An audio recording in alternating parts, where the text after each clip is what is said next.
dan alhamdulillah masuk nominatornya, dan hasil itulah yang kemudian dibukukan oleh lembaga penelitian UIN menjadi buku kumpulan hasil penelitian.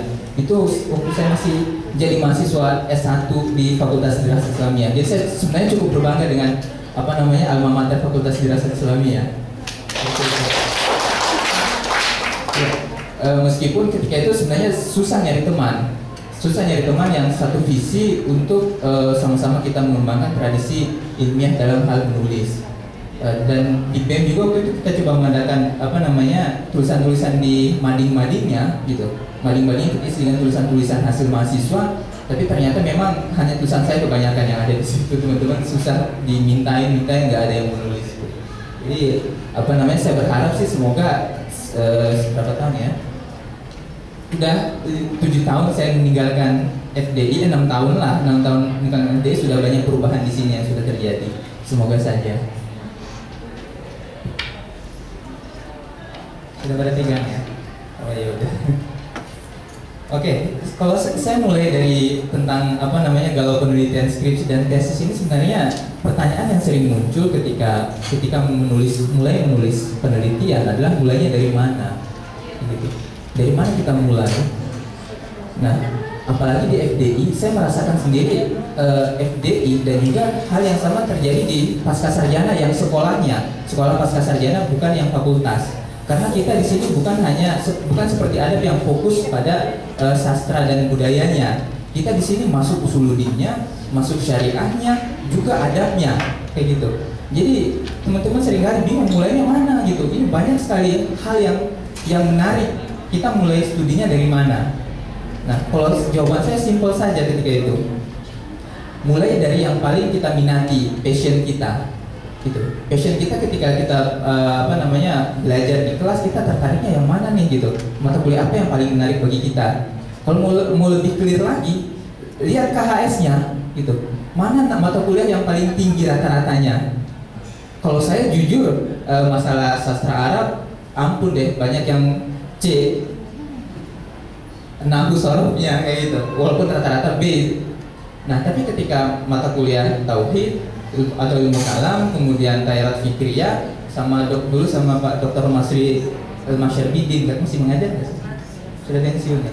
Dulu dekan kita di sini, beliau dikenal killer oleh teman-teman, tapi alhamdulillah nilai saya bagus-bagus sama beliau. Jadi akhirnya saya memutuskan untuk mengambil konsentrasinya lebih kepada usuluddin atau pemikiran Islam, dan itu pilihan itu sebenarnya akan berpengaruh besar terhadap karir kita ke depan. Pilihan itu gitu. Tadi sudah saya dengar juga dari prosokan kami, dari awal harus milih memang gitu. Kita akan arah studi kita, passion kita arahnya kemana? Karena ke depan itu nantinya ada linearitas dalam studi kita, harus linear antara S1, S2, S3 lah, seperti itu kan, sehingga bisa menjadi profesor seperti beliau. Mohon doanya semoga kita semua bisa menjadi profesor gitu ya. Ya, nah kemudian setelah kita memilih bidang studi apa yang paling kita minati, kemudian kita memilih satu fokus. Fokus di situ dalam artian memilih sebuah tema atau judul yang paling menarik bagi kita. Kalau sharing pengalaman saya, sebenarnya ketika itu saya maju kepada saya konsultasi dengan dosen Tayrat Fikriyah ketika itu, yaitu Pak Usman Syihab, masih beliau Usman Syihab. Saya bilang saya ingin menulis tentang filsafat manusia. Saya ingin menulis filsafat manusia dalam Islam. Judulnya Al-Insan fil Islam. Wah, buset katanya. Ini luas sekali ternyata gitu. Bayangkan Al-Insan fil Islam katanya. Itu tema menarik tapi sangat luas. Insannya saja sudah luas. Insan di situ, manusia itu bisa diteliti dari aspek biologisnya kah, psikologisnya kah, ruhaninya kah, atau sosiologisnya, atau budayanya, antropologinya, atau bagian mananya mau Anda teliti katanya. Itu saja sudah luas. Belum lagi kalau Islamnya. Islam yang mana, Islamnya siapa, Islam yang bagaimana. Makanya itu perlu dilakukan fokusnya, reduksinya. Nah, cara mereduksi sebenarnya gampang-gampang susah. Nanti kita akan saya akan tunjukkan bagaimana menemukan masalah. Nah, reduksi kemudian ketika itu saya memilih lebih pada tobiahnya, lebih pada kuah al-khair wa kuah syarnya, potensi baik dan potensi buruknya manusia. Nah, itu muncul dari masalah. Nah, ini yang kemudian setelah kita punya itu, apa yang kita lakukan? So what katanya? Yang paling penting adalah menemukan masalah atau cari masalahnya. Saya kira teman-teman sudah pada punya masalah semua di sini ya. Banyak ya. Ya. Kalau dalam penelitian biasanya masalah itu kan biasanya muncul dari pengharapan tidak sesuai dengan realitas, yang seharusnya tidak sesuai dengan sebenarnya, teori tidak sesuai dengan praktiknya, tujuan tidak sesuai dengan hasil, aturan tidak sesuai dengan pelaksanaan, seperti itu. Kalau semuanya sesuai ya nggak ada masalah. Tapi kalau ada yang kesenjangan di situ, ada gap di situ, ada disparitas di situ, disitulah kita menemukan masalah. Seperti itu. Nah, biasanya munculnya dari mana? Kemudian biasanya ada dua, fenomena gap sama research gap. Ya, dalam fenomena gap biasa, kalau saya S1 ketika skripsi lebih muncul pada fenomena pribadi sebenarnya, fenomena pribadi berbasis pada masalah yang, kalau fenomena gap biasanya berbasis pada masalah yang ada di lapangan, bukan lapangan bola ya, konteks penelitiannya, lapangan sekitar kita, hal-hal fenomena yang muncul di sekitar kita. Nah, hal yang muncul ketika itu adalah bagaimana apa yang saya pahami tentang Islam ternyata tidak sesuai dengan realitasnya. Bahwasanya Islam itu sangat menghargai nilai-nilai kemanusiaan, tapi ternyata banyak muncul hal-hal yang di luar itu secara realitasnya. Itu berarti itu di situ ada masalah, ada nilai-nilai normatif, ada teorinya, ada yang seharusnya tidak sesuai dengan harapannya atau sebenarnya. Disitulah muncul. Nah, tapi kalau ingin masuk kepada tesis atau disertasi tidak cukup hanya sampai di situ. Karena dalam tesis atau disertasi ada pengembangan analisis, dan harapan untuk menemukan teori baru. Itulah perlunya kita melakukan studi pendahuluan terhadap hasil-hasil penelitian sebelumnya. Nah, itu dari mana dapatnya? Dari mana dapatnya itu kata Prof. Supran kami tadi, baca dan baca. Bacanya baca apa nih gitu? Nggak juga sembarangan kita baca menemukan permasalahan kayak gitu. Kalau saya teringat kalau masuk pasca sarjana sini, sekolah pasca sarjana ketika orientasi, kita diajarkan bagaimana cara membuka jurnal internasional. Jurnal internasional, kemudian tugas orientasi selama seminggu itu adalah mencari 100 jurnal yang sesuai dengan tema penelitian kita. Masuk kita sudah punya tema, kita sudah punya masalah ketika masuk. Masalah kita apa nih? Yang tadi kita sudah cari masalah, udah punya tema penelitian tertentu, misalnya misalnya humanisme Islam, kata kuncinya. Kita udah punya kata kunci humanisme Islam misalnya. Nah, kemudian kita masukkan kata kunci itu di keyword-keyword yang ada di jurnal-jurnal internasional. Dan alhamdulillah sebenarnya beruntung jadi mahasiswa UIN. Akses internet kita lumayan cepat di kampus dan akses jurnalnya gratis. Karena jurnal internasional itu kalau langganannya bisa saya dengar bisa seratusan juta Prof ya. Seperti Gestor dan juga ProQuest. Sangat mahal. Dan itu kalau akses dari jaringan luar nggak bisa, harus berbayar. Kecuali kalau link ke ProQuest bisa di link dari Perpustakaan Nasional RI, PNRI. Nah, kalau kita di UIN kita buka wifi kampus, itu kita bisa langsung gratis untuk download jurnal internasional. Itu beruntung karena kalau kita di luar bayarnya mahal sekali. Gitu. Dan itu yang seringkali tidak disadari oleh mahasiswa sendiri. Mahasiswa jarang sekali memanfaatkan akses itu. Nah, bagaimana menemukan masalah, bagaimana menemukan hal yang baru dari penelitian kita, yaitu dengan melakukan analisis terhadap jurnal-jurnal tadi. Siapa aja sih yang pernah meneliti? Kan pasti tema penelitian kita bukan hal yang baru di dunia penelitian. Nggak ada sesuatu yang baru, hampir nggak ada sesuatu yang baru. Semuanya sudah pernah diteliti. Dari mana kita tahu sudah ada yang meneliti atau belum? Ya kita cari di hasil-hasil penelitian. Kalau yang mau yang berkelas ya jurnal internasional. yang itu bisa diakses. Nah, setelah itu seperti saya tulis di sini adalah kita kemudian memetakan. Kita perlu pemetaan terhadap pertanyaan-pertanyaan penelitian yang sudah ada dan juga sumber-sumber sekunder dari sumber-sumber tadi, sumber-sumber jurnal tadi kita petakan. Misalnya ketika kita buka jurnal internasional, beruntungnya kalau jurnal itu kan punya abstrak. Di abstrak itu pasti biasanya sudah ada sedikit clue tentang permasalahannya apa dalam jurnal itu. Kemudian jawaban dari pertanyaan itu apa? Kita sudah punya itu. Misalnya ketika kita masuk kuliah, kita akses 100 jurnal, kita langsung baca kan, tapi nggak mesti harus baca semuanya ya, paling nggak baca abstrak sama kesimpulan atau pengantarnya. Kita mapping di situ. Ini pertanyaan dalam tema kita misalnya. Ini khususnya lebih untuk yang S2 dan juga nanti kalau mau lanjut S3.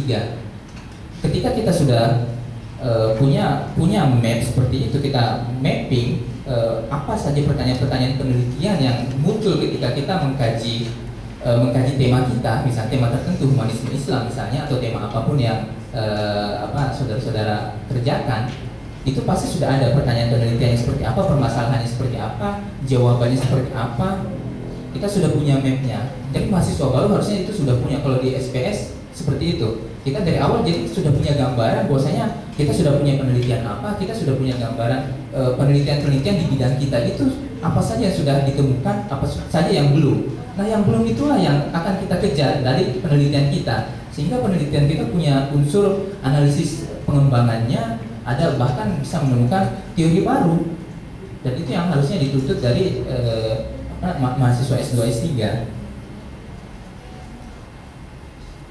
Ya, ini yang kemudian saya sebut dengan identifikasi apa yang masih tersisa untuk dibuktikan. Beruntung seperti Prof. Sultan Kamil tadi contohkan, ketika tema kita ibaratnya seperti tembok tadi, gitu. Nah, penelitian kita adanya di mana? Beruntung kalau misalnya kita melihat tembok ini semacam kita memetakan penelitian kita tema penelitian kita semacam tembok ini. Oh, penelitian kita ini sudah ada yang menulis gambarannya semacam tembok ini, mapnya kayak gitu. Kemudian kita analisis, ternyata masih ada bolongnya tembok itu di bagian sini.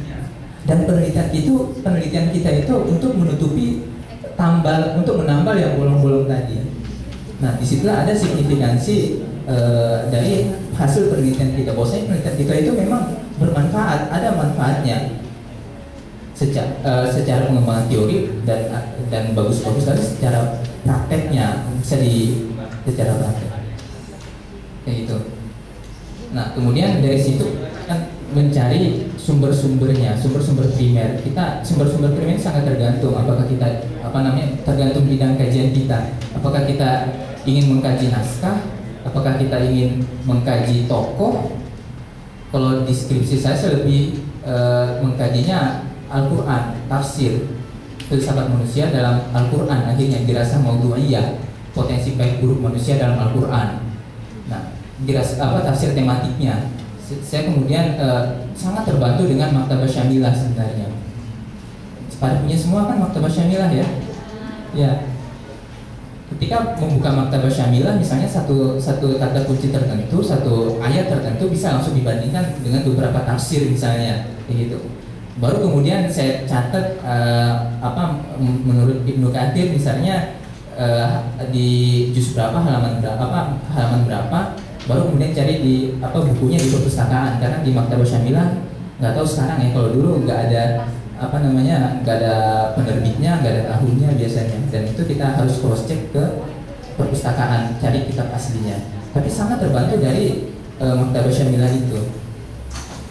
Nah, kalau misalnya kita mau kajian tokoh atau kajian novel seperti Prof. Sultan bilang tadi, ya kita cari novel apa yang kira-kira atau tokoh siapa yang kira-kira mendukung gagasan kita untuk membuktikan atau untuk menambal pemikiran-pemikiran yang masih bolong tadi, ya, temuan-temuan yang belum ketemu tadi, seperti itu. Nah, kalau saya ketika itu waktu S2 mengkaji pemikirannya Ali Syariati, seorang pemikir Syiah Iran.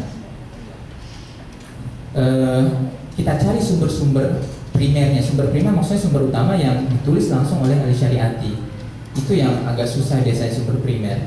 Kalau kita kajiannya lapangan, ya bisa kita melakukan studi observasi awal dulu untuk memetakan permasalahan di sana. Biasanya mencakup 3 hal, mencakup tempatnya, mencakup aktornya, dan juga situasinya. Oke. Baru kemudian kita tentukan metodologinya, seperti itu. Metodologi jenis penelitiannya kita pendekatannya apa, bagaimana cara mengumpulkan datanya, bagaimana cara analisis datanya. Saya kira itu sudah diajarkan ya di Mu'adul Bahth ya. Ya, dan terakhir melakukan penelitian dan menulis laporan. Nah, menulis laporan ini juga perlu berhati-hati karena formatnya mahasiswa biasanya malas untuk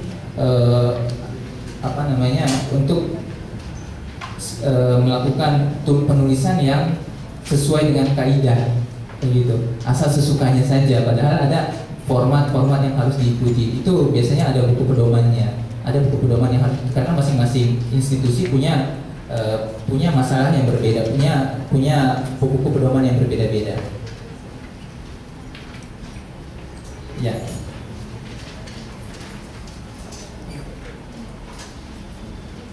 Ya. Kalau di sini sebenarnya ini hanya cadangan kriteria isi skripsi ini atau tesis ini saya masukkan ke sini sebenarnya hanya cadangan kalau pembicara sebelumnya tidak menyinggung itu. Di sini sudah ada. Ini biasanya ini clue sebenarnya. Ketika saya menguji tesis atau menguji skripsi, ini adalah acuan penilaiannya. Biasanya judul yang akan dilihat, rumusan judul disusun dengan kalimat yang jelas, tegas, lugas, logis, kayak gitu. Ini kriterianya. Harus juga subjudulnya memuat variabel dan jenis penelitiannya apa, lokasi penelitian, kalau pakai lokasi penelitian atau kasus dibuat sebagai subjudul penelitian. Ini biasanya kriterianya. Nah, kemudian latar belakang ini maksudnya latar belakang masalah ya, yang disebutkan tadi. Setiap masalah pasti punya penyebabnya, ada latar belakang, dan itu ditulis di Khuldiyatul Bahthnya, latar belakangnya. Dikemukakan teori-teori yang berkembang seputar permasalahan atau variabel yang akan diteliti. Nah, kemudian juga ada studi pendahuluan yang menunjukkan keterkaitan antara teori-teori yang berkembang dengan fakta-fakta yang ditemui pada subjek yang akan diteliti. Nah, teori-teori yang berkembang ini lagi-lagi ditemukan dari hasil penelitian yang sebelumnya, kayak gitu. Hasil penelitian yang sebelumnya ini kalau kita bisa ditampilkan ya, punya pasca itu. Ya. Ya. Saya bahwa untuk di pasca itu kami punya open resource akademiknya. Di situ semua ada PowerPoint yang menunjukkan akses-akses yang bisa kita telusuri yang gratis. Ada websitenya. Kalau biasanya kan ada password sama username-nya. Di situ sudah ada username sama passwordnya, tinggal masukkan, dan itu free, kayak gitu. Dan itu bisa dikaji. Ada yang berbahasa Inggris dan juga ada yang berbahasa Arab. Nah, itu nanti mungkin bisa diminta di Bu Aida ya, untuk mengaksesnya. Cara-caranya pun sebenarnya mirip seperti kita menelusuri katalog di perpustakaan. Yang paling penting adalah kata kunci. Nah, kata kunci ini kan nggak mudah sebenarnya. Kata kunci apa yang mau kita cari itu kan harus sesuai dengan permasalahan atau tema yang akan kita kaji, kayak gitu. Kalau kita sudah punya tema, kita sudah punya kata kunci, kita akan sangat mudah menelusuri jurnal-jurnal tadi. Seperti itu. Nah, ini saya kira bisa dibaca saja ya. Iya. Dia udah ngantuk ya. Ya, saya kira bisa dibaca ini karena ini adalah kriteria yang biasa ada di dalam penelitian. Ya, karena waktu juga sudah mau jam 12, kita langsung buka ke sesi pertanyaan saja. Terima kasih. Assalamualaikum warahmatullahi wabarakatuh. Oke, puas untuk nomor 2. Terima kasih Bapak. Bapak teman-teman sekalian, karena ini judulnya bukan seminar ya, pelatihan ya, mungkin nanti kita bisa maksimalkan 1 jam ke depan untuk men-share kira-kira kendala apa nih, atau misalnya nanti ada teman yang udah siap dengan proposalnya misalnya baik itu S1 S2 untuk bisa mempertanyakan secara langsung gimana sih detailnya penulisan skripsi dan tesis gitu, langkah-langkahnya seperti apa, mungkin nanti bisa diambil salah satu contoh kasusnya yang teman-teman sedang angkat atau bahas sekarang. Oke, bagaimana langsung kita buka termin pertanyaan? Oke, ini temanya pelatihan ya, bukan seminar, jadi kita bisa aktif ya, apapun nanti bisa ditanyakan. Silakan.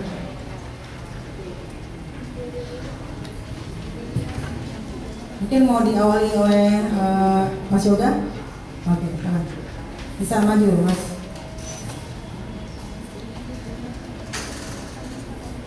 Bismillahirrahmanirrahim. Assalamualaikum warahmatullahi wabarakatuh. Saya Yoga, alumni S2 FDI. Yang terhormat Profesor Supran Kamil, saya ingin bertanya beberapa hal. Yang pertama tentang di awal pembicaraan tadi Bapak mengatakan bahwa salah satu problem keterlambatan penulisan skripsi dan tesis adalah masalah idarah, masalah manajemen. Pertanyaan saya, apakah waktu permulaan ujian proposal itu salah satu dari permasalahan idarah atau bukan, Pak? Karena yang saya tahu misalkan di SPS itu semester 1 sudah boleh mengajukan ujian proposal. Sementara kami di sini waktu zaman saya itu baru boleh adalah semester keempat. Semester 4 awal baru boleh mengajukan proposal. Apakah itu menjadi salah satu kendala atau bukan? Itu yang saya tanyakan kepada Profesor. Kemudian di FDI corak dari penelitian adalah lebih ke hukum-hukum kalau yang syariahnya, Pak ya. Nah, untuk yang di SPS barangkali Bapak tahu bagaimana sebenarnya corak dari penelitian di sana. Apakah lebih mencampurkan antara disiplin ilmu atau bagaimana? Pertanyaan untuk Ustaz Zulfan Taufik, ingin menanyakan karena di tertulis di sana LPDP out gitu kan. Saya ingin tahu bagaimana prosesnya. Terima kasih. Assalamualaikum warahmatullahi wabarakatuh. Ya, ditampung dulu pertanyaannya. Ya, ada yang mau nanya lagi? Silakan. Maksimalkan kesempatan ini nih. Ayo, kita bisa sharing banyak dari 2 narasumber hari ini. Silakan.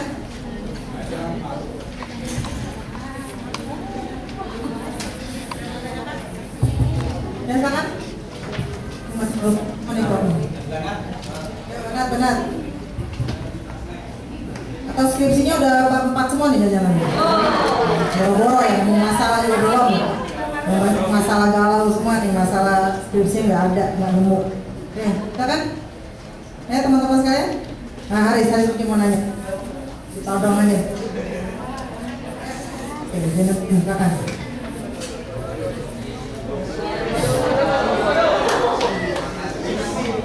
Assalamualaikum warahmatullahi wabarakatuh. Mengingat terhadap pelatihan kita siang ini tentang masalah pelatihan skripsi ya, saya juga bingung dari mana kita mau nanya tentang masalah skripsi ini ya. Yang kami alami tentang masalah tema skripsi itu kita sudah dapat nih gitu, tema skripsi, cuman terkendala di masalah referensi seperti itu. Satu contoh yang tema yang saya ambil itu tentang masalah perdamaian Muslim dan ahli kitab kajiannya di tentang masalah kata Alkitab gitu, yang lebih cenderungnya terhadap tafsirnya Sayyid Qutb gitu. Itu Pak, cuman Pak untuk yang jadi kendala gitu, Pak Supran sama Ustadz Zulfan Taufik gitu. Jadi yang menjadi kendala itu tentang masalah gambar umumnya nih gitu loh, umum sama soal referensi doang gitu. Itu doang Pak yang jadi kendala dari kita sendiri gitu. Apa jadi saya? untuk gambar umumnya sudah ada, cuma kitabnya doang gitu. Cuma kitabnya doang kan. Untuk di dirasa kan untuk referensi yang bersifatnya bukan bahasa Arab kita sudah dapat gitu. Cuman untuk untuk dari pembimbing yang maju kemarin itu harus mencari yang berbasis bahasa Arab dulu gitu. Kalau memang udah nggak ada, baru bentuknya ke versi yang pakai bahasa Indonesia gitu saya. Intinya aja. Assalamualaikum warahmatullahi wabarakatuh.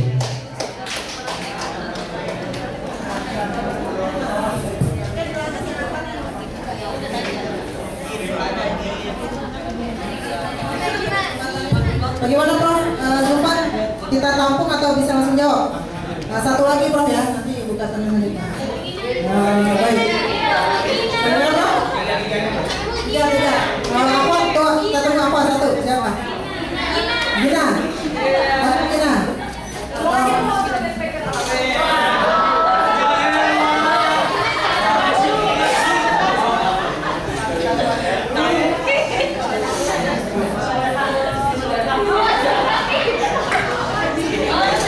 Assalamualaikum warahmatullahi wabarakatuh.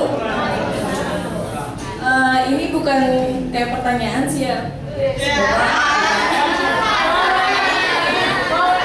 Jujur secara pribadi,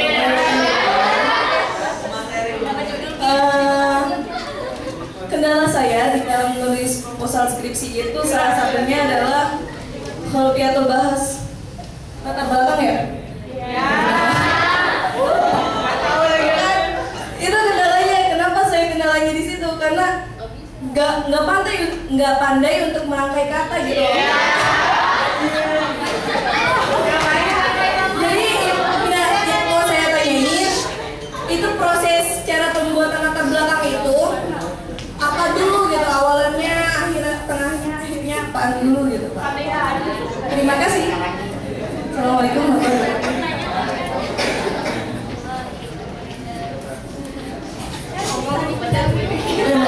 Pertanyaannya masih lumayan gampang lah kalau menurut saya bagi Prof. Ron dan Zulfan. Kita tambah satu lagi deh, ya kan. Assalamualaikum warahmatullahi wabarakatuh.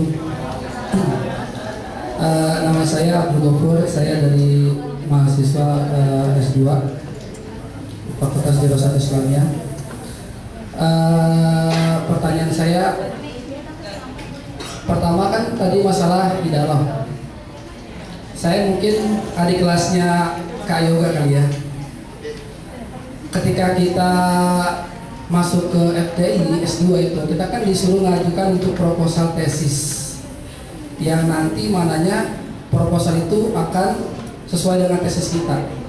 Ketika itu saya sudah mengajukan tesis tentang masalah kalau tidak salah judul saya itu ketika itu maka dan walad kharij zawas manzur al-mahkamah ad-dusturiyah wa majlis ulama Indonesia. Jadi pengembangan tentang masalah skripsi saya ketika itu penelitian saya di Mahkamah Konstitusi. Niatnya saya ingin kembangkan di tesis saya. Akan tetapi kata Profesor Dr. Amani, karena itu ranahnya qanun, ranahnya itu masalah undang-undang, kata beliau ini muskilat. Terjemahnya nanti muskilat. Susah, mungkin penelitiannya sampai 2 tahun lebih katanya. Akhirnya saya pribadi mengajukan lagi untuk proposal ketiga itu ke Abdul Bas sama Profesor Amani. Saya ajukan lagi judul saya. Judul saya ketika itu berkaitan masalah ilmu astronomi, ilmu falak dan sebagainya. Tapi katanya ini kan syariah. Bagaimana itu? Saya ingin mengkaji tentang masalah bagaimana kesaksiannya. Saya bilang ini bukan ranahnya astronomi. Kalau astronomi mungkin saya akan ke penelitian ke ITB dan sebagainya. Kajian itu syariah. Jadi tentang masalah kesaksian orang melihat hilal, bagaimana kesaksiannya dari syariah dan secara ilmu falaknya bagaimana, mulai dari sistem efemeris, nautika, nukom dan sebagainya. Kendalanya juga saya itu masalah referensi, karena basisnya itu banyak kan hitungan. Untuk hitung-hitungan kita insya Allah lah, itu hitungannya gampang lah itu masalah itu. Iya udah ada itu pakai logaritma, algoritma dan sebagainya, gampang itu. Tapi kendalanya itu masalah referensi, karena banyak buku-buku yang beredar di Indonesia itu basisnya bahasa Indonesia, sedangkan kita kan mesti bahasa Arab. Akhirnya saya minta konsultasi sama teman-teman yang ada di Kedubes Kuwait, bagaimana saya ingin meminta referensi buku astronomi yang di Kuwait, kita pintar. Ketika kita ngajukan lagi ke bawah, wah ini kayaknya agak sedikit berat. Coba kamu ajukan lagi tentang masalah fenomenanya, mazohirat. Mazohirat, akhirnya saya datang ke Kementerian Agama lantai 7, ke bagian Badan Hisab Ru'yat. Saya minta tentang masalah sidang isbat, karena kan mazohirat, fenomena-fenomena kesaksian ru'yatullah. Jadi selama ini kita agak sedikit gimana ya? Mungkin karena jarang kali ya untuk masalah penulisan seperti ini, karena kita lihat perkembangannya di Indonesia agak sedikit jarang masalah ini. Jadi kami mohon bagaimana tahapan-tahapan seperti itu agar kita jangan sampai kayaknya jadinya jadi bulan-bulanan gitu. Yang seharusnya kita target, kita kan itu punya target semua. Saya punya target umur sekian saya mesti ini, ya kan? Mungkin Profesor Dr. Supron Kamil 40 tahun sudah jadi profesor. Kita target 35 tahun profesor, gitu kan? Kalau salahnya kan? Ya, artinya apa? Kita punya target semua, al-ilmu kafir wal umur qasir, gitu kan? Wah, itu banyak, gitu kan? Paling itu saja mungkin dari saya. Kurang lebihnya saya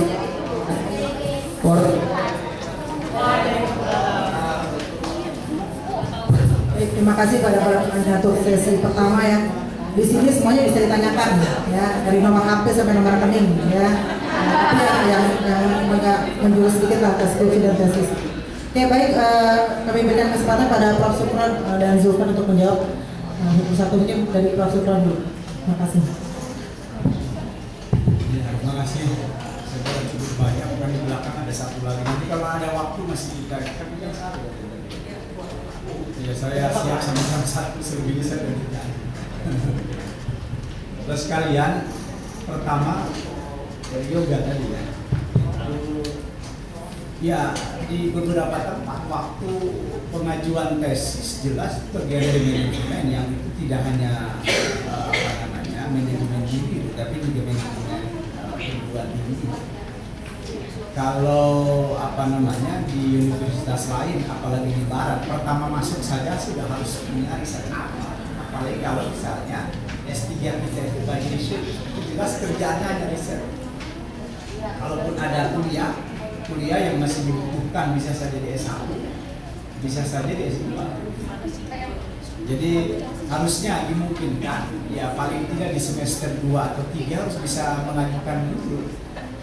Kalau di semester 4 hemat saya terlalu akhir, sehingga tidak mendorong siswa itu untuk ini. Tapi saya kira soal ini nggak terlalu susah, tinggal diomongin aja ke dekan sama ketua matkul. Kalau di adab itu semester 2 atau maksimal 3 sudah dibolehkan, karena praktis 2 semester itu kuliah udah selesai. Jadi hemat saya memang meskipun misalnya ya yang saya maksudkan tadi di aturan itu hanya di semester 4, hemat saya ya diri kita itu, karena sekarang ini kalau yang bahasa kosmo itu dalam masa percepatan. Jadi sesungguhnya manusia kosmo saat ini seluruhnya sedang berada di dalam sirkuit. Jadi semuanya berpacu pada percepatan produk, meskipun ini memang hasil dari percepatan ini tidak seluruhnya melahirkan sesuatu yang genuine atau orisinil. Sementara riset itu melahirkan sesuatu yang orisinil. Jadi sesuatu dianggap genuine atau al-asal wal ibtikar gitu ya. Jadi al-asal wal ibtikar itu merupakan syarat. Jadi syaratun min syurutil bahth gitu ya. Bahkan yang utama. Sebab kalau Anda menulis hanya mengulang-ulang yang ditulis orang, apalagi dengan cara yang sama, judul yang sama, objek yang sama, itu dilarang. Itu haram hukumnya meneliti objek yang sama dengan cara yang sama. Dilihat dari metodologi saja, bukan dilihat dari segi syariah ya. Jadi Itu ya, min nahiyatil bahth haramun apa tadi? Al-murajaah li mawdu'il bahthi al-muayyana wa at-tariqah al-muayyana atau al-mustamil. Jadi nggak boleh kalau sama. Boleh Anda objek yang sama dengan cara yang berbeda baru boleh. Minimal metodologi yang berbeda, itu yang disebut dengan orisinil, itu minimal itu. Karena sesuatu yang disebut orisinil itu boleh lama, gitu ya. Tetapi diberikan baju baru. Ada sesuatu yang baru dari yang lama itu orisinil. Misalnya kebaya itu lama, tapi diberi apa itu adalah sesuatu yang orisinil dari Anda. Boleh. Tapi kalau kebayanya kebaya lama gitu ya itu ya, makanya sekarang kebaya itu yang dulu kelihatan ininya sekarang diislami itu dikasih bahan juga yang dari warna apa, yang kalau kulitnya putih kadang-kadang nggak jauh beda, itu juga agak masalah dilihat dari sini syariah. Karena itu sama aja dengan aurat juga. Karena dari kejauhan hampir sama dengan kulit. Ya itu aja udah bisa diteliti itu kalau dilihat dari syariah. Ya meriset itu memang kesulitannya adalah melahirkan signifikansi. Jadi kita harus meriset sesuatu yang melahirkan minimal sesuatu yang baru, karena riset itu adalah metodologi riset itu adalah aktivitas meneliti. Riset itu ya meneliti aktivitas meneliti sebuah masalah, menelaah sebuah masalah baik wilayah ilmu pengetahuan alam maupun ilmu pengetahuan sosial atau humaniora dengan metode ilmiah. Yang ilmiah itu apa? Ininya empirik gitu ya, minimal rasional. Jadi kalau Anda mengkaji Islam, itu saya sering bilang ya, ukurannya itu ya masih hanya berhenti pada ayat, itu belum bisa diterima di dalam masyarakat ilmiah. Masyarakat ilmiah itu hanya menerima kalau Anda mengkaji minimal rasional, disebut ilmu humaniora. Kalau masih berbasis teks saja, itu masih belum kajian ilmiah. Kalau bisa empiris, misalnya gini, kalau di pasar saya sering membuat contoh itu, kalau pengkaji Islam ala bidzikrillah tatmainnul qulub gitu ya. Itu ada berapa variabel? Berapa variabel? Ada dua lah. Satu apa? Zikir, kedua ketenangan jiwa. Jadi kalau kita hanya bicara bahwa zikir bisa menenangkan jiwa, alasannya apa? Allah Ta'ala itu belum selesai belum ilmiah itu ya. Apa rasionalisasi kita menunjuk bahwa zikir itu bisa menenangkan jiwa gitu. Nah, buktikan secara rasional kalau bisa lebih ilmiah. Makanya ada sekarang ini kajian katanya untuk menyebut udhuni astajib lakum, itu dibuktikan air itu didoain, diperiksa sebelum didoain itu nggak ada partikel tertentu, setelah didoain ada partikel tertentu yang bisa dilihat gitu ya. Nah itu ilmiah itu. Karena empirik, siapapun yang melihatnya itu akan menemukan hal yang sama. Gitu ya. Jadi ini memang problem itu. Kedua, riset itu harus melahirkan hal baru. Kalau Anda yang lama aja ya, misalnya itu yang saya bilang nyumpek-nyumpekin perpustakaan aja, yang sebenarnya boleh tidak dinulisin. Tapi ya kan kalau di perguruan tinggi ada syafaat tadi itu ya, sudahlah ditulisin adalah gitu ya. Pada prinsipnya itu alamlah yang menentukan. Kalau Anda mulai tes skripsi, tesis dan disertasi punya tradisi untuk menulis sesuatu yang signifikan, itu tentu Anda akan menjadi seorang tokoh ilmuwan, bahkan juga memiliki banyak buku yang Anda tulis nanti. Itu saya kira. Jadi yang pertama, seorang penelitian hukum ini di pasca sarjana di pusat ini juga sama ya, kecenderungan mahasiswanya itu saya kira kajian syariah itu bersifat apa yang disebut hukum normatif. Itu sering saya kritik, saya bilang ini kalau hukum normatif saja mungkin di S1 masih bisa diterima ya, tapi kalau di S2 apa signifikansinya itu repot. Maka saya bilangin coba Anda mengkaji hukum itu lebih tinggi lagi. Kalau Pak sosiologi hukum itu ada filsafat hukum, itu lebih tinggi lagi. Filsafat hukum itu lebih pada mengapanya. Misalnya gini, mengapa zina diharamkan di dalam Islam? Itu juga itu aja udah mulai pusing orang yang baru, iya kan? Mengapa diharamkan? Kalau suka sama suka kenapa diharamkan gitu ya? Dan itu ada debat teoritik. Kalau menurut kaum pragmatik itu, di dalam pragmatisme, filsafat pragmatisme, sesuatu yang dianggap hukum gitu ya, kalau melahirkan korban. Maksudnya itu misalnya kalau perzinahan dengan pemerkosaan baru perzinahan dihukum gitu ya. Kalau enggak suka sama suka, ya kenapa harus dihukum? Itu kalau di dalam pragmatisme. Tapi ternyata dalam Islam kan enggak gitu ya. Kalau menggunakan ukuran pragmatisme tadi itu, ternyata di dalam Islam itu ada unsur-unsur yang disebut di sini adalah kecerdasan spiritual. Jadi ada ukuran kemanusiaan dengan mengukur moralitas. Jadi di sini pragmatisme saja itu memang diakui di dalam Islam, filsafat hukum Islam. Misalnya gini, kenapa kita dilarang riba kan? Itu pragmatik kan? Ada manfaatnya. Kenapa? Karena itu merugikan orang gitu ya. Selesai gitu ya. Tapi kalau zina kan susah. Nah ternyata gini, di dalam Islam itu ada yang disebut dengan jarimah. Jarimah saja tidak hanya diukur dengan persoalan pribadinya, tetapi juga keturunan. Itu yang disebut al-Asyatibi itu, al-maslahat tadi. Jadi perzinahan itu adalah sebuah kriminalitas terhadap keturunan. Coba Anda tahu apa yang misalnya siapa sih? Apple itu didirikan oleh Steve Jobs itu sesuatu yang paling dia sesali hingga akhir hidupnya adalah dia lahir sebagai anak haram. Karena itu dia sangat benci dengan ayahnya yang orang Syria dan ibunya orang Amerika hasil dari perzinanannya. Makanya dia selalu mengikuti ayah saya itu adalah ayah angkatnya itu, yang meskipun ibu bapak biologisnya itu meminta kepada ayah angkat dan ibu angkatnya berjanji mau mengkuliahkan, meskipun ternyata si Steve Jobs nggak betah kuliah, dia lebih senang pada riset-riset sendiri yang melahirkan Apple itu nantinya, gitu ya. Jadi siapapun itu kalau disebut anak haram, anak jadah itu nggak mau. Yang kedua, ini ada problem moralitas. Jadi kalau manusia boleh zina, apa bedanya dengan hewan? Di sini kira-kira. Nah, Anda kalau bisa membuktikan itu filsafat hukum. Kalau sosiologi hukum itu adalah kajian yang ini terkait dengan pertanyaan berikutnya juga ya, bagaimana hukum dipraktekkan oleh masyarakat.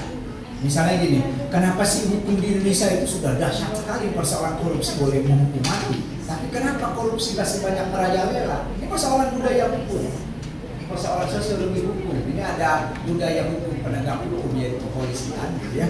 Ada juga DPR di sini sebagai wilayah legislasi, ada juga rakyat. Mana ada rakyat itu sangat senang sih kalau misalnya gini, Anda datang ke kampung dengan menjadi seorang kiai, seorang ulama, atau yang disenangi orang kampung, Anda datang ke kampung, pulang kampung lebaran itu dengan membawa duit. Itu pasti saya ingat si kata Mas Dugi kan, saya kan juga konsultan di TI sini. Saya lebih banyak di LSM ya sebenarnya, selain ngajar gitu. Jadi kata tetenya itu, gua kalau datang ke Garut katanya ketimbang Burhanuddin Abdullah itu ketua BI kan, direktur BI katanya. Ya jauh lebih disenangi Burhanuddin Abdullah karena ketika datang ke Garut itu berapa sumbangan dia ke masjid dan masa bodoh orang masih korupsi atau bukan. Itu yang menjadi problem. Coba jadi keluarga Anda yang paling disukai, Anda yang pintar, yang alim, keluarga Anda yang banyak duit, yang ngasih duit ke keluarga Anda pasti disukai yang banyak ngasih duit. Itu kebudayaan kita itu yang membuat orang menganggap kalau punya pejabat itu harus banyak duit, harus mentereng, bajunya bagus dan lain-lain. Saya pernah nilai ini masih agak mending. Dulu saya pakai handphone Nokia itu ya, yang kata orang Cirebon Nokia. Nokia lain lagi. Masa profesor kok belum pakai BB. Jadi betapa masyarakat kita menganggap kalau derajatnya tinggi, apalagi punya jabatan kayak dekan gitu, dan itu dianggapnya harus mewah. Itu repot. Makanya saya bilangnya, wah ini kalau begini repot itu. Apalagi kalau semuanya pengen diberi, repot. Meskipun kalau mau korupsi gampang banget sebenarnya. Tapi kan saya bilang enggak, ke vendor aja saya bilang, kalau Anda ngasih ke rekening saya itu hasil dari apa bisa balikin gitu ya. Jadi ini problem. Jadi ini wilayah kultural tadi yang Anda sebutkan. Saya kira kajiannya kalau hanya normatif saja tidak akan menarik kalau kajian. Jadi kalau ada kajian syariah, saya kira mulai ditingkatkan pada tingkat yang lebih dalam lagi, harus melihat apa yang ada di balik teks itu, yang itu disebut kajian filosofis, kajian hermeneutika kalau di dalam ilmu sosial itu, atau apa namanya kajian semiotika atau apa terserah lah, yang minimal itu kajian sosiologis saja dengan harus membaca sosiologi hukum. Nah yang ketiga itu ya memang begini ya, saya sendiri beasiswa itu sangat penting kalau di S2 dan S3 karena kita butuh konsentrasi. Saya alhamdulillah banyak dapat beasiswa itu ya. S3 saya terakhir dapat dari tentu saja Kairona dan terutama dari Habibie Center. Bahkan saya pergi ke Kairo meriset disertasi itu dari Ford Foundation gitu. Begitu saya kira, dan saya pernah riset syariah Islam dan HAM itu bersama kawan-kawan itu hampir 1,5 miliar rupiah. Jadi memang saya kira memang terus terang aja ya, yang membuat saya lebih mapan ketimbang dosen lain itu riset. Kalau hanya ngajar kan ngapain terlalu banyak ngajar itu ya. Ngajar itu seabrek ngajar pun nggak mungkin lebih mapan dikit karena jumlahnya apalagi di swastanya 25.000 gitu ya. Meskipun harus diingat bahwa saya sendiri nggak terlalu senang semuanya riset karena harus membagi ilmu. Ngajar juga bagian dari hobi saya. Saya kalau senang riset saja dan ini ngapain saya ada jadi wartawan dan jadi di balik itu. Karena ada gairah saya untuk membagi ilmu. Tapi kalau hanya ngajar saja, khutbah saja itu memang kurang. Kalau yang banyak duitnya itu sebenarnya di riset. Apalagi kalau risetnya action riset. Jadi kita bisa menyelesaikan masalah betul, termasuk masalah-masalah agama. Kemudian berkendala dalam referensi bahasa Arab. Yang pertama itu, apalagi ini terkait dengan persoalan perdamaian Muslim dan ahli kitab ya kan. Nah saudara sekalian, gini sekarang ini sebenarnya jauh lebih mudah ketimbang periode saya. Saya dulu ingin belajar bagaimana orang Arab ngomong di radio itu harus bangun jam 2 malam untuk dengerin radio gitu ya di Indonesia itu, dan itu saya lakukan sejak jadi aliyah. Bayangin itu berat banget. Sekarang ini dengan buka web Al-Ahram saja itu teks Arab ketemu gitu ya, dan itu nggak susah hemat saya. Kalau Anda ingin melihat problem dunia sosial masa kini dengan melihat teks Arab itu, Al-Ahram itu sudah mewadai karena kayak kompasnya itu kan. Saya kira udah lebih mudah sekarang, bahkan beberapa kumpulan novel cerpen itu sekarang saya pernah dikasih CD itu berapa buku dan berapa itu muat. Jadi hemat saya harus rajin-rajin saja buka web gitu ya, buka web, dan web itulah yang lebih dimungkinkan untuk kita bisa mencari ini. Karena memang buku Arab yang seruangan ini penuh saja itu di ini hanya cukup dengan apa namanya satu CD.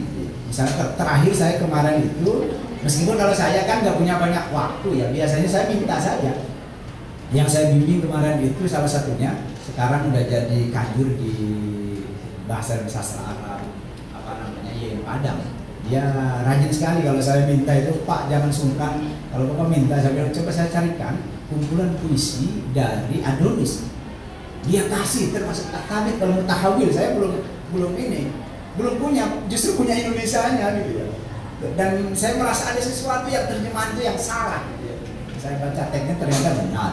Nah itu saya kira sekarang itu asal mau gitu ya. Lagi-lagi mau nggak itikaf itu ya. Coba Anda biasakan. Saya alhamdulillah mungkin ada yang lebih cepat lagi. Saya deskripsi itu hanya seminggu gitu ya untuk nulis. Ya, lalu kemudian dibimbing. Saya nggak tahu seberapa cepat Anda, tapi yang saya lakukan itu dari pagi sampai jam 12 malam itu aja. Karena skripsi itu kan nggak susah sebenarnya, hanya berapa halaman kok. Iya kan? 40 halaman minimal kan? Ya saya nulis 100 halaman waktu itu, tapi saya nulis yang seminggu itu semua nulis sendiri ya, nulis tangan, lalu diketik sama dibimbing. Ya itu bab terakhir itu karena udah ini Bahatibul Umam ya, sama nulis Arab kan? Karena di bahasa Arab kan wajib kayak di sini. Nulis Arab itu siapapun ya harus nulis Arab. Jadi saya kasih kayak ini, bab 3 itu udah nggak usah saya bimbing, saya tanda tangan aja gitu ya. Jadi pembimbingnya itu udah percaya, alhamdulillah. Maka di sini ada persoalan dosen juga ya. Gitu ya. Nah itu kalau dosen udah percaya itu sebenarnya nggak dibimbing aja udah ini. Gitu. udah amanah, dan kita memang disebut ada amanah ilmiah. Jadi ini orang sudah keras pada kita, maka kita itu harus meningkatkan bahwa kita itu tanpa dibimbing pun tidak punya yang disebut dengan mental budak. Tahu mental budak ya? Ya kayak Anda itu kalau mau baca, kalau disuruh tugas itu mental budak, diperintah gitu ya. Ya. Jadi kalau mental yang orang merdeka itu ya tanpa harus diminta gitu ya, dia bekerja dengan sendirinya, ada dosen atau tidak, ada pengawas atau tidak, dia bekerja seharusnya. Dan dia, makanya saya bilang kalau Anda belajar itu tidak cukup dengan apa yang disebut dengan bahwa itu melaksanakan kewajiban itu.